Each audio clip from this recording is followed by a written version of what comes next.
Dr. Lindsay Giller. I'm also a clinical psychologist at the Mood Disorder Center at the Chapman Institute. Today's topic is why we should talk about suicide, and given that it's Suicide Awareness Week, we really want to bring information to the masses about why this is such an important topic. I want to start by saying that suicide is the second leading cause of death for children aged 10 to 24. So it's really important that we talk about this. It almost means that 4,600 people a year are dying by suicide. Really important to know. It's important also to make note that since 1999, so in the past 20 years or so, suicide has been on the rise by almost 30% in half of the states in this country. So this is a real issue that we're really glad we're able to speak openly about with you all today. Also, when we look at high school students, about 17%, so close to 1 in 5 high school students, have reported having suicidal ideation in the course of their life, and about 9% have reported have made a suicide attempt already in the past. And just to add to that, 47,000 lives have been lost to suicide in 2017. That's the most recent information that we have. By the way, all of this is from the CDC, just so that you know where we're coming from, making it the 10th leading cause of death in our country overall. And while we're painting a picture of this is really serious, we also want to talk about what to look out for and how to help. And there are definitely ways that we can intervene to get that number down. There's definitely risk factors we can look at, and also protective factors of how to really help our young people build those things so that suicide is less of an option. So I'm just curious, what have you seen in terms of risk factors among kids? Yeah, so people often ask, what's the one risk factor to look out for? And unfortunately, suicide and suicidal behavior and tendencies are complex, so there isn't one specific factor. However, research has shown that there's a variety of factors that we can look out for that we know will make somebody more vulnerable to suicide. So we'll kind of talk through some of these together. Yeah. And the first one is having firearms in the home. So we know that homes that have guns make it easier for kids who are thinking about suicide to actually act on those thoughts and urges. So for people who do have guns in the home, it's really important to lock them up in a place, or if it's possible, to keep the guns out of the home. So this can reduce somebody who's feeling maybe impulsive or in a deep, dark place in a moment in time from not actually acting and carrying out that urge. Same can be said for knives and sharps and even rope for somebody who might be thinking about suicide. Even medication, I would say, if that's a concern. Absolutely. Yeah. Another one is mental health concerns, specifically if somebody is going through a depression episode, or if there's substance use concerns, that can also serve as a risk factor for suicidal behavior, especially when those mental health concerns or the substance use is going untreated. Yeah, and I wanted to add to that. So what we know about the state of mental health in our country currently is that sadly 1 in 5 children really struggle with mental health or learning conditions, and nearly 2/3 go left untreated or undiagnosed. So it's really important to know that there are kids out there that are struggling, teenagers that are struggling, and we really want to start to get better at identifying those kids and getting them treated. Access to treatment is a big thing. I think we'll be talking about that a few times over in today's talk. Yeah. So another risk factor that's been identified in research is a prior suicide attempt. And it's really important to, within the year especially of a suicide attempt of an individual, to really monitor them and make sure that they're getting the help they need, because they're at greater risk of reattempting, for sure. As well as a family history. So we talk a lot about parents and the environment that a kid or a teenager grows up in, as well as their biology. If a family has a history of mental illness or suicide attempts or completions in their history, then it's certainly not necessarily going to definitely lead to suicide, and it's something to consider for sure as a risk factor. Exactly. It's a marker that we want to be aware of, and that may be a question that for anybody who's been in treatment before, that oftentimes a therapist will ask to make sure we're getting a complete picture of somebody's history. Exposure also in general to suicide, so not just family history, but close friend or celebrity or anybody in the news can serve as a risk factor for somebody who's in a vulnerable place or position. I'm just curious, for family history, not only about the genetics and the environment, but like what about a family history could also impact? Yeah, good question. So in addition to genetic loading, there also is this modeling, or a kid having grown up observing that this is something that has been done by either one person or multiple person in their family and can serve as a learned behavior. So it's really important that the family is able to actively address that. Yeah. Another risk factor is recent release from jail or hospitalization. I think that's really important. And, hospitalization could be for a mental health condition. And so it's really important to monitor those people, in the months after. Exactly. Yeah. Family violence, as well as, including both physical and sexual abuse and exposure to trauma, can serve as a risk factor as well. Alex, are you aware of any statistics on men versus women who's more likely to engage in suicidal behavior? Yeah, I think, the research is showing that men are more likely to die by suicide, and women are more likely to attempt. And the reason for this is that men tend to use more lethal means of completing suicide, so firearms. It's really important to get an idea of that when you're thinking about risk factors and intervening with people. Absolutely. Yeah. So we were talking about the risk factors. I think it would be interesting to go through some of these protective factors. So what are the qualities that we're looking for that really help reduce the likelihood of suicide? There are so many that we can talk about. Less research than the risk factors, and still really important to discuss. Because these can serve as a buffer, right? So even if somebody comes in with some of these risk factors that might honestly be out of their control, a family member who died by suicide, if we can build up their protective factors, it can have a huge impact on them. Yeah, and one of the things that we like to talk about first, because we're clinicians, is effective clinical care. So, we really want to make sure that people that are in need of help are getting the help that they really require in order to lessen the likelihood of such a drastic measure like suicide. Also, easy access to support, not only from mental health providers, but from family and peers, community, even people in school that can really serve as sources of help for young people. Go ahead. And then I was just going to say, in addition to the support in the school and in the community, also family support and friend support. So helping an individual feel connected and loved. This sounds like such a basic thing, but communicating on a daily basis, multiple times a day, that, your child or your loved one is cared for, and you want to check in with them, and you notice this, difference in how they're presenting, and can you engage in different activities, or you notice that they're isolating more, and encouraging them to re-engage with their friends can have a really important effect on them. Agreed. Yeah. Something else also is if an individual has good problem-solving skills, or they're able to think things through or solve problems in a non-violent way, also serves as a protective factor, which makes sense if we think about they're able to think their options through, and not just see one thing as being the sole way to move forward. So this is really helpful if somebody comes in with that, or it's something that can build in treatment and with therapy and connecting with parents and others to help them think through the other options. Yeah, it's important to remember that problem solving is a skill that you can learn and grow. It's not something that you have or don't. Exactly. Yeah. Yes, it's a malleable one. Exactly. And the last protective factor that comes to mind right now, unless you have anything else to add, would be any sort of cultural or religious beliefs that discourage suicide.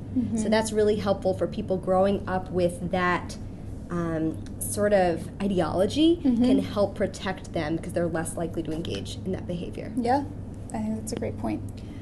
One other question that I have is, how can bullying serve as a risk factor?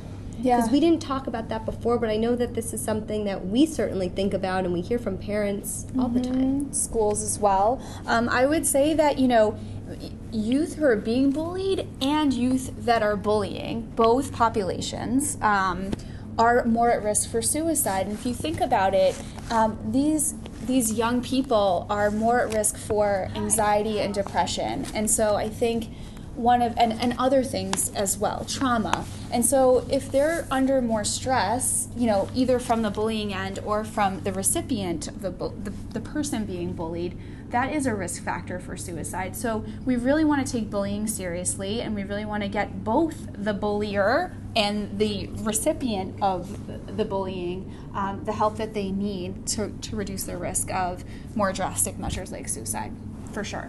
Absolutely. Yeah.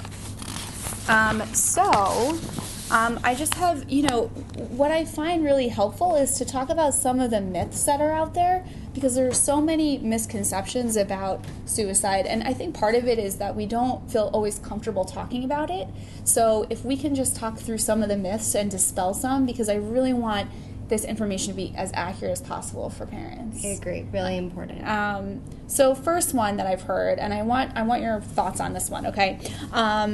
Is talking about suicide or asking them about it going to lead to a greater chance that someone will complete suicide or commit suicide? Great question. The answer is a clear no. Okay. This is something that is a big stigma out there. It's a big, often, taboo topic to check in with people, but we know that it's really important to actually check in with people if you suspect that they might be thinking about suicide, or if there's a history there, to see how they're doing. It's not going to give them the idea if they haven't already had it, and it actually lessens the stigma. It helps them to feel connected and supported by those that care about them by checking in. So it's really important to educate people around that. It's important to check in rather than avoiding the topic altogether. Yeah, and the word, Yes. the word suicide. I know it can be a tricky word to say because there's so many emotions that are associated with it, and to use that language probably is helpful in reducing isolation. Yeah. Yeah, I'm glad that you made that point about even saying the word. Yeah. I know some people think, and I think this is even in the media sometimes, that suicides happen without any warning, out of the blue, out of nowhere. There's no way, to see it coming. Is that true?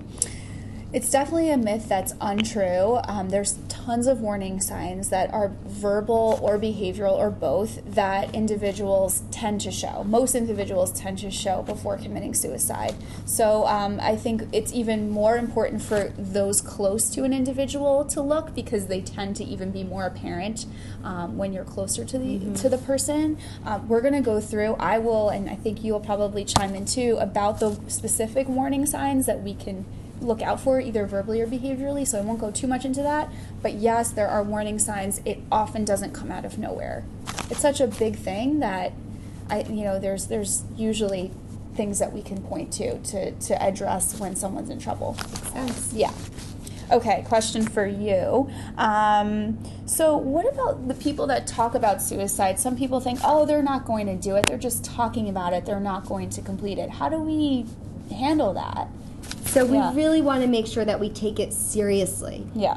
If somebody's talking about it, we want to see this as a plea for help. Mm-hmm. They're not just, having lip service, as they say. They may already be, sort of far along the progression towards thinking about actual action. Yeah. So it's really important to take them seriously, follow up with questions if they have any sort of specific plan. Mm-hmm. And as the listener, it's important not to trivialize or make light of what their plans are and think, they're not really going to do it, or that won't really lead to any lasting harm or danger. We want to act regardless and let them know that you're there for them, and see if you can engage them in conversation about the future and things that they can do in the immediate while they're in such distress. That makes a lot of sense. Yeah.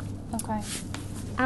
What about if somebody has survived one suicide attempt in the past? I've heard people say that, they're fine. They're not going to do that again. They learned their lesson. Mm-hmm. This one is really untrue, categorically untrue, because as I said earlier, statistics are showing that those who make attempts are way more likely to reattempt. And so we really want to follow these people and actually notice as a marker that this is a risk factor rather than something to minimize. I feel strongly about that, and I think the research supports it too.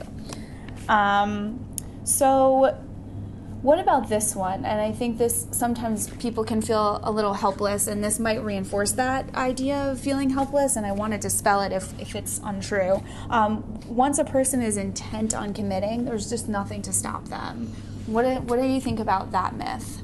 So suicide can be prevented. Okay. It's really important that people know that we talked about the risk factors, there's warning signs, there's something that, everybody can do most times to help support an individual in the immediate moment. Stay with them and be able, be a listener, provide them access to ongoing support, whatever it is, and not just think, oh, they made a suicidal statement, that's it. There's nothing that can be done, because that's certainly not the case. It's not true.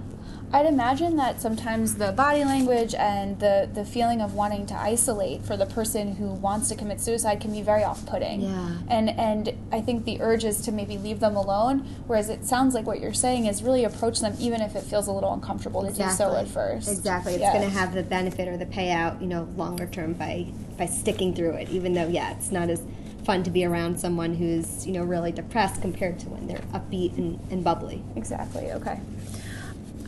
What about this idea that people who threaten suicide are just doing it for the attention? They want people to, to notice them or listen to them or check in on them. Yeah, I mean, any kind of emphatic statement about self-harm or wanting to die is really something to take a look at and take seriously, regardless of how many times it's said or whether or not it's followed through with.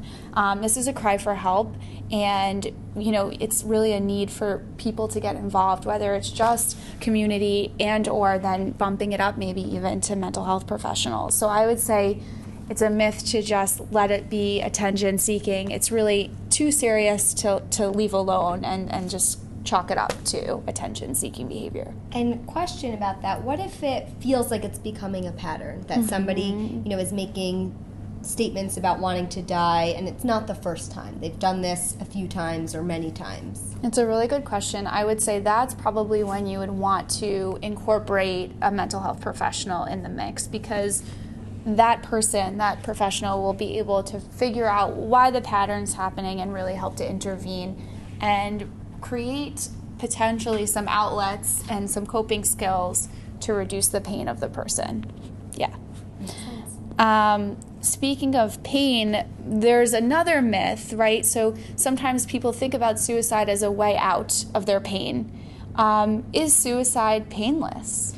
No. Okay. It's often sensationalized in the media, in movies, and in books and television that, it's this state where, you don't feel pain anymore, when that's not the case. Oftentimes, survivors of, suicide attempts, remark about how much pain they are in the immediate aftermath, and it doesn't do anything to solve the problems in the long term. So there's the mental pain as well as oftentimes the physical pain. Not to mention the pain of the family around Absolutely. and the friends Everybody and else. everyone. Yeah. Last myth for now. I know some people believe that if you're suicidal, you must be depressed. So all suicidal teens, must have depression as well. Is that true? No, in fact, there's a lot of different mental health conditions that can result in suicide. And in fact, about half of people that commit suicide don't have a known mental health condition. It doesn't mean that it's not there, it's just not been identified. There are people out there that commit suicide without a mental health condition that's been diagnosed. So it's really important to kind of think a little bit more globally about some of the risk factors and not just think about someone who's like looking a little depressed and mopey. It can be, the profile of the person can look very different. In fact, there are some people that are out there that they have a smile on their face and they're in a lot of pain deep down, and there are certain risk factors or warning signs that kind of go against the smile, and that's when you can really start to, do some investigation and reach out. I wonder if maybe we can talk a little bit about what are some of the warning signs or things that we should, be on the lookout for, and when to know it's time to intervene or to get help. Yeah, I would say one of the more, direct ones is really talking about suicide and wanting to die. Though that language and the frequency of the language, the intensity of the language can really be a warning sign that this person is serious. I would also say any kind of statements about feeling hopeless or helpless or worthless. When things start to feel a little more dire in the person's life and they're discussing it or even acting in that way, that's another warning sign. I would also say any kind of, even though we were saying it's not just kids that or people that are depressed, but people that have a deepening depression, they're starting to isolate. Maybe they're not enjoying the same things that they used to, and they're more to the side than typical of them. That could also be a warning sign for sure. Any preoccupation with death, so talking about it, writing about it, drawing it, Googling it, all of these methods of being preoccupied with death, that's also a sign that suicide could be in the mix in terms of thinking. Some other things just to add to that. Yeah. I know there's already so many. There's so many. Yeah, a long yeah. list of things would be, really intense mood swings or intense anxiety or anger and rage. You talked about feeling hopeless already, which is such a big one, to the point where somebody might be making arrangements to give away prized possessions or ways to get access to lethal methods to harm themselves. Change in sleep patterns can be a big one. Again, not necessarily any one of these by themselves, right. But when you look at them together holistically, they can start to paint the picture of something might be up with this person. Increase in drug or substance use, as well as something to be on the lookout for.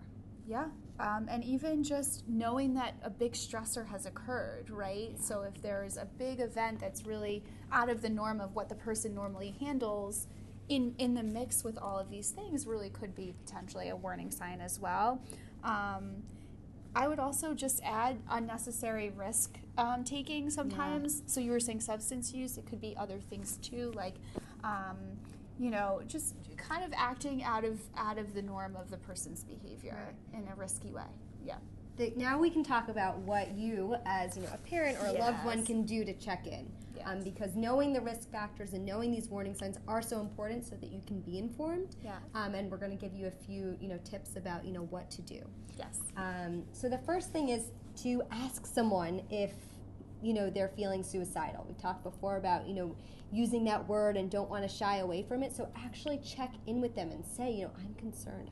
Worried about you. Yeah. Keep them safe, so reduce their access to whether it's pills or guns or weapons or knives, anything like that. Make sure that that's locked away.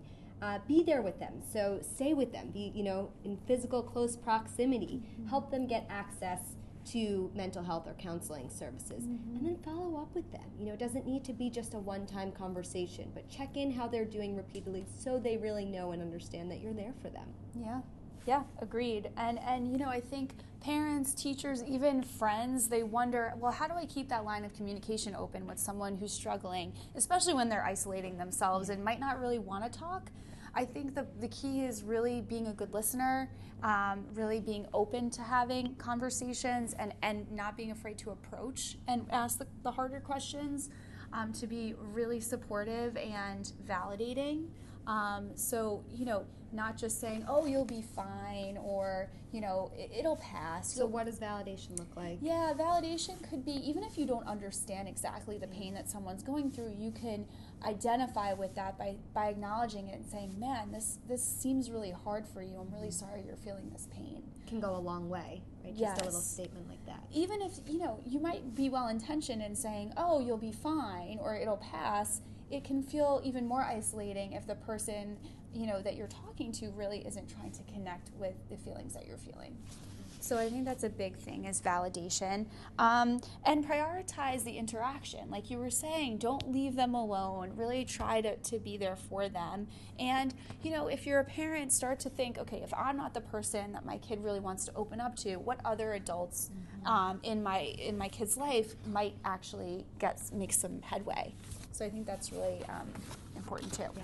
So, family and community is super important. Schools are really important. What about mental health? What mental health options are out there for this population struggling? So you want to consider, getting access to good clinical care, which would include both, psychiatry in terms of medication, as well as mental health support with psychologists or social work or other mental health provider. We know that there's research to show that CBT, or cognitive behavioral therapy can be really helpful for this population. It'll give people new strategies to use to consider alternate ways of thinking and different coping styles to manage stressors and the pain that they're in, as well as a treatment called dialectical behavior therapy, or DBT, which we know was designed specifically for a population of suicidal teens, and it also brings in the parents, so they're learning skills as well. So those are two things to certainly be on the lookout for. In the case of a crisis or an emergency, it's important for a loved one to not shy away from calling 911 or bringing their loved one to an emergency room if immediate services are needed. And there's also the National Suicide Prevention Hotline, which you can call at 1-800-273-TALK. Or you can even text TALK to 741-741, and you'll get immediate response in terms of what to do. Yeah, and just to reiterate, it sounds like what you're saying is parents don't need to feel like they need to know all the answers, that there's support out there. It's okay to not know. Stay strong for your kids and admit that you might also need help, and they might too, in order to really help with this really tough issue. Absolutely. Yeah. So I'm curious, I think we might have a couple of questions from the Facebook audience. I see one right now. Okay, the first question is, what do we do when your child's friend is expressing suicidal thinking or ideation, we call it, to your child? That's a tricky thing. What do we do in that? What do you think? So if your child comes to you with this, the first thing you want to do, of course, is give it your full attention. It's something that's on your child's mind. It's important to them, so be able to be available to them and really listen. Validate their concerns and how stressful this might be for them to hear about their friend who's suffering in this way.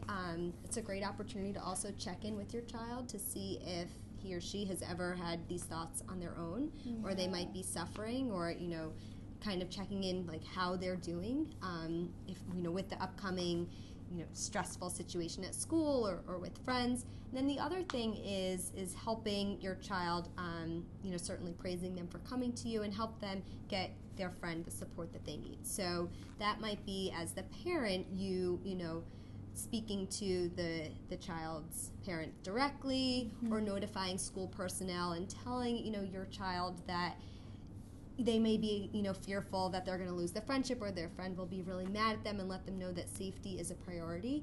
So it's really important to, make sure that that's covered, and your friend ultimately will understand. It's a hard situation, though, to be in. Yeah. In the short term, it feels a little uncomfortable, and it sounds like long term is really the best for everyone involved. Yeah.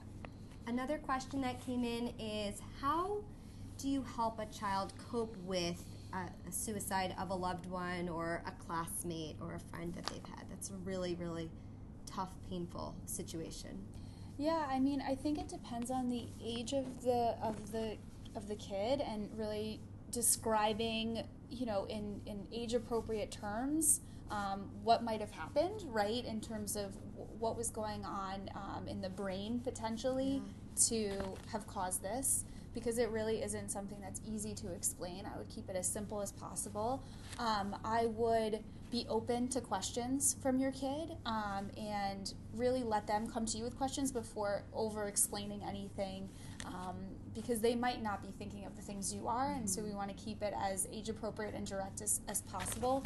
And I think the one key thing, or the two key things, is to really be open to having multiple conversations over time. That one conversation might not do it, and there's probably a lot of confusion and processing that needs to happen, as well as the key term validation, right? Being there to not only listen with open ears, but to also say, man, I can't imagine how this must be for you. It sounds like it's really confusing and really horrible. And what I would say is, if it's in a community, even in a school, or in a town, that you can band together and figure out how you want to address that. Right. Because there might be a consensus among masses about how to really handle this appropriately. I would avoid going into too many specifics. That's definitely a key that will prevent kids from being overly distressed, and also from getting ideas about, doing it themselves if they're struggling. We know that from media sometimes over-reporting of things, it can make things harder and Absolutely. for kids. Yeah. So those are just a couple. I could go on forever, and I'm sure you could too. But we really appreciate all of the the viewers and you guys listening, and we hope that this was helpful. And keep talking about this Yes. topic, beyond, viewing this video, and speak with people in your community so we can raise awareness together and really help to bring the suicide rate down. Yes. And visit childmind.org if you have any more questions or want some resources. I think that's a great tool that I even use. All right. Thanks everyone.